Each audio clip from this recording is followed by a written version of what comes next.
So typography is something that we need to learn for design. I think it's something that we could spend a whole class learning. There's so much to it. Typography really is just the art of using text in a design and making it look good, interesting.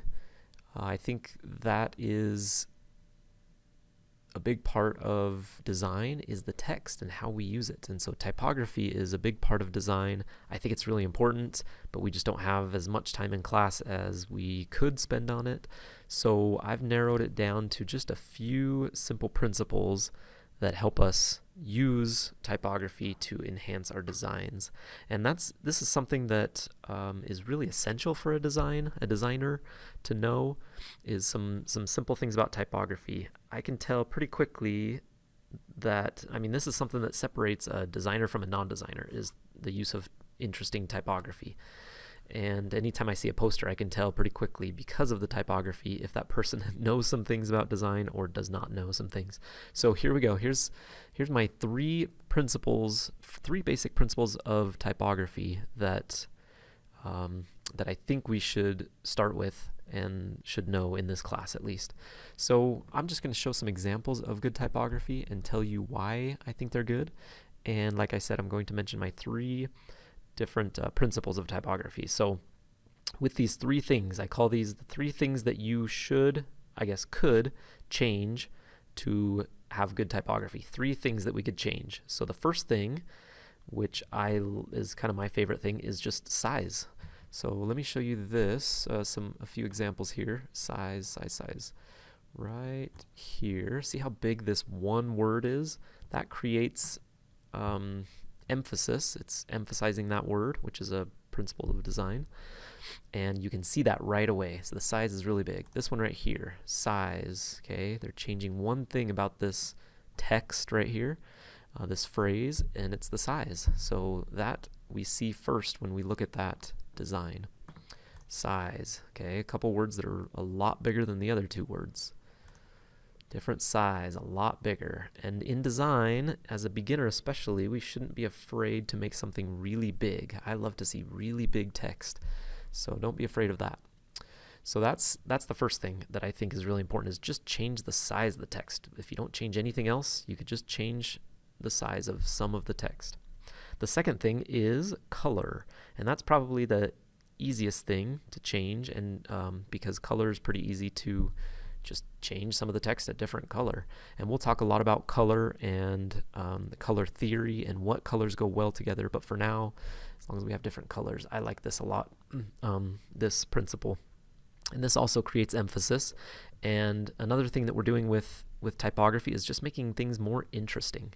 So right here we have two colors, right here and right here. And so it emphasizes this or this, I guess. But if one word is a different color than the rest, usually it emphasizes that. And so there's nothing different about this text. It's all the same except the color is different. And so that's the second thing that we can use. Let me show you a couple more that are colors. See, look, same font, same size, just different color, and that really emphasizes that. Can't ignore you, like we can't ignore that part of the text. Okay, just changing color really emphasizes that.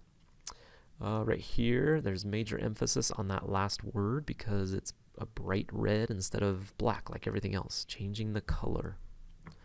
This one's really cool. Everything's the same font, same size, but different color. And it's really just a darker color, and it really emphasizes that phrase right there, BU. Okay, so the third thing then is font, and font is a fun thing to play with. We've all done that and changed the font of text, but if we change part of the text to be a different font, then that creates emphasis and interest as well.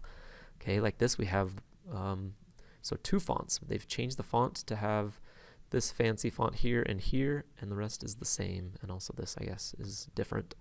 So different font creates emphasis. Okay, two different fonts here. That is the same, just different size. Different font right here. This one's bigger, but also a different font, so that creates even more emphasis.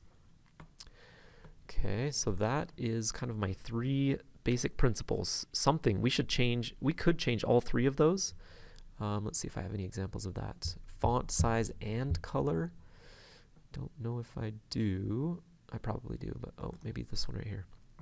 Okay, size, different fonts, and different colors. So that's changing all 3, and it creates a nice design. You don't have to change all 3. I think you should at least change one of them. Change the size, or change the color, or change the font, or the size and the color, or the color and the font. Whatever you want to change, but at least one of them. And there's 3 that you can choose from to change. So let me just show a couple more examples that I haven't. See if you can pick out what's different, what has changed in this, and what hasn't changed out of the size, color, and font. Okay, same color, right? As far as the text goes, it's all white. Font, does the font change? I don't think it does. I think what they've changed is just the size, and they've moved things around a little bit. Just creates more interest and emphasis a little bit on certain words. So just changing the size on that one. Let's see, what other one haven't I shown? Okay, what changes here? A couple of things, actually, maybe all 3 things here. Different size, see good is bigger than the rest. 2 different fonts and 2 different colors, so that changes all 3. This one right here, they do this little fancy thing right here with the word bad, but ignoring that, what have they changed? Just one thing on here. The font is the same, although it looks kind of different. It's the same. The color is the same, obviously, same white color. They've changed the size of the font, and not even the size as far as bigger or smaller. They've just changed the thickness of it, and so that's a different type of size. Same font, but they've changed the thickness of it to emphasize this little phrase right here.